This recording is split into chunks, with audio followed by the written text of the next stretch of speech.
मेरे पास J7 है, J10 है, J11 है, J15 है और तो और J20 भी है। तुम्हारे पास क्या है?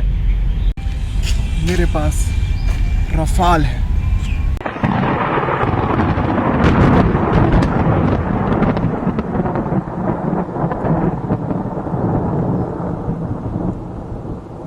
एकदम इन्होंने वक्त बदल दिया, जज्बात बदल दिए, जिंदगी बदल दी।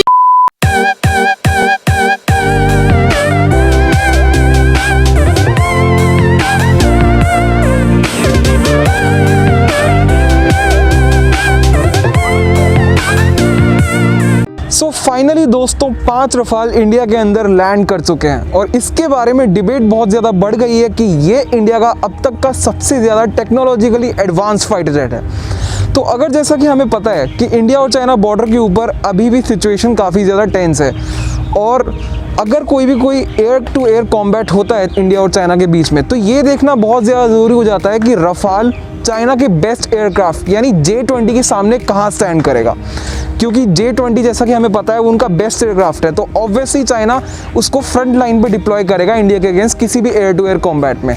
तो देखते हैं कि ये दोनों एयरक्राफ्ट आपस में कहाँ स्टैंड करते हैं। तो चलिए शुरू करते हैं।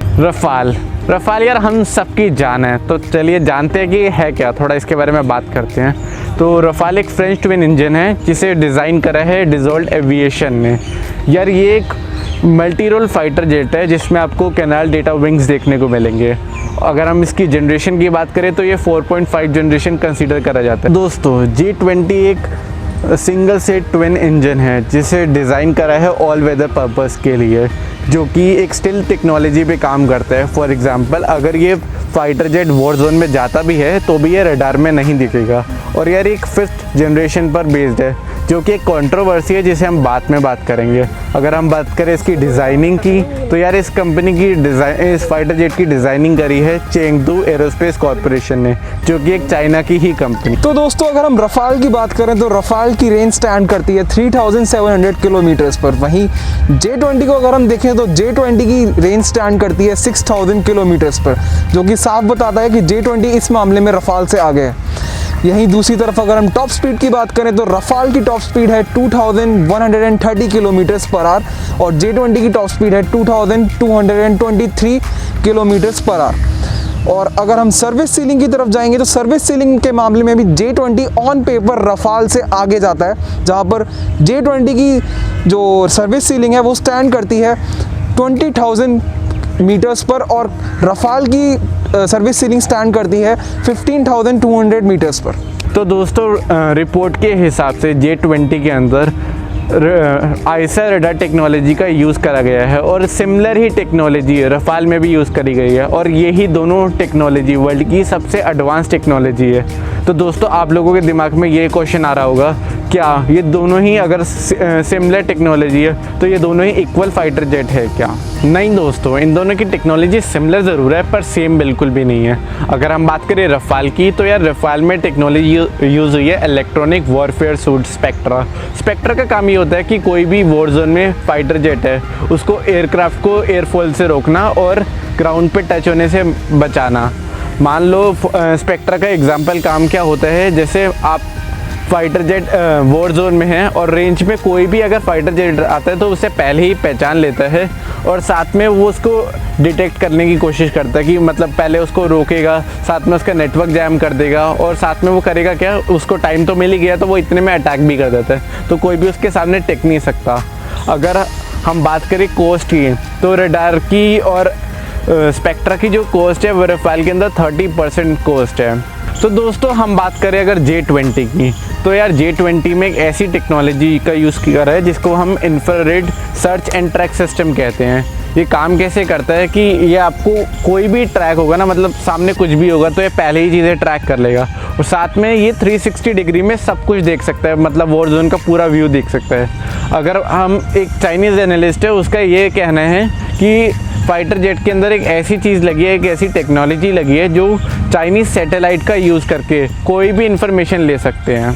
तो दोस्तों रफाल और J20 दोनों ही अपने रेडार और एवियोनिक्स के मामले में वर्ल्ड में नंबर 1 पाए जाते हैं। अगर मैं इनके रोल की बात करूं तो दोनों ही मल्टी रोल फाइटर जेट्स हैं जो कि air to air combat, air to ground combat, in depth strike, anti ship missile और न्यूक्लियर डिटेरेंस के मामले में जाने जाते हैं। अगर दोस्तों अगर हम वेपन्स की बात करें तो इंडिया को जो दो मेन वेपन्स मिले हैं रफाल के साथ, वो हैं स्काल्प मिसाइल और मीटियोर मिसाइल, जिसमें स्काल्प मिसाइल एक एयर टू ग्राउंड कॉम्बैट के लिए यूज़ होने वाली मिसाइल है जिसकी रेंज 600 किलोमीटर्स है, और यहीं जो मीटियोर मिसाइल है उसकी रेंज 150 किलोमीटर्स है एयर टू एयर कॉम्बैट के लिए।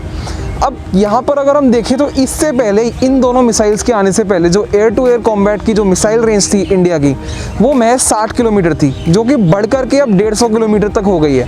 अगर हम लास्ट ईयर के इंडिया पाकिस्तान के एयर टू एयर कॉम्बैट की भी बात करें जो 27 फेब को हुआ था, उसमें जैसा कि हमें पता है कि सुखोई 30 MKI जो था वो F-16 के ऊपर उतना अच्छे से अटैक नहीं कर पाया जितना उसकी कैपेबिलिटी थी, और इसकी एक मेजर वजह ये थी कि सुखोई के पास जो मिसाइल्स थी उसकी मैक्सिमम रेंज सिर्फ 60 किलोमीटर की तक ही थी, और क्योंकि जब अब रफाल आ गया है तो इंडिया की जो मिसाइल रेंज है वो 150 किलोमीटर तक पार हो गई है, जिसकी वजह से पाकिस्तान की जो AMRAAM है जिसकी रेंज 100 किलोमीटर तक है, उससे हम आगे निकल गए हैं। दोस्तों ये इंडिया को एक बहुत ज़्यादा स्ट्रेटेजिकली एडवांटेज देने वाला है पाकिस्तान के ऊपर। यहीं अगर हम चाइना की बात करें तो हम पाएंगे कि जो उसकी PL-15 मिसाइल है वो एयर टू एयर कॉम्बैट में काम आती है, और ये बड़े टारगेट जैसे कि एयरक्राफ्ट कैरियर और फाइटर जेट्स को मारने में काम आती है। यहीं अगर हम इसको कंपेयर करेंगे इंडिया की मीटियोर मिसाइल के साथ, तो हम पाएंगे कि इंडिया की मीटियोर मिसाइल अनमैन्ड व्हीकल्स जैसे कि ड्रोन्स वगैरह को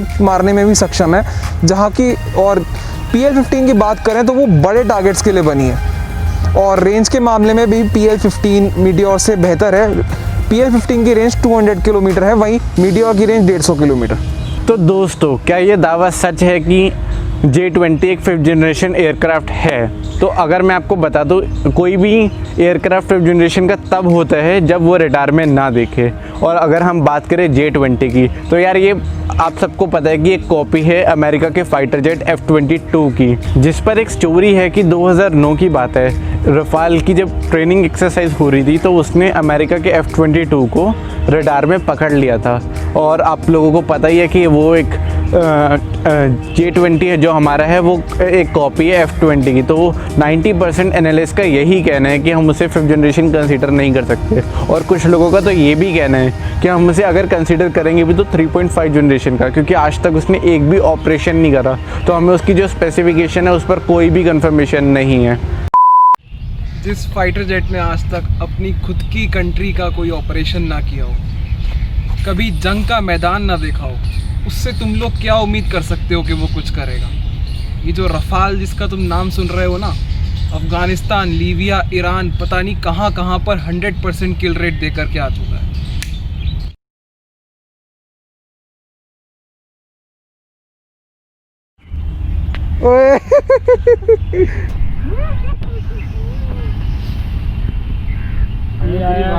एक और न्यूज़ रिपोर्टर आया बिहाइंड द सीन जरूर डालियो। अब ये बताएगा रफाल के बारे में। हाँ तेरे चचा के लड़का है ना रे, भाई कुतिया है, काट लेगी। नहीं काटेगी कुतिया, नहीं काट। किसी कर ले किसी तू कर ले।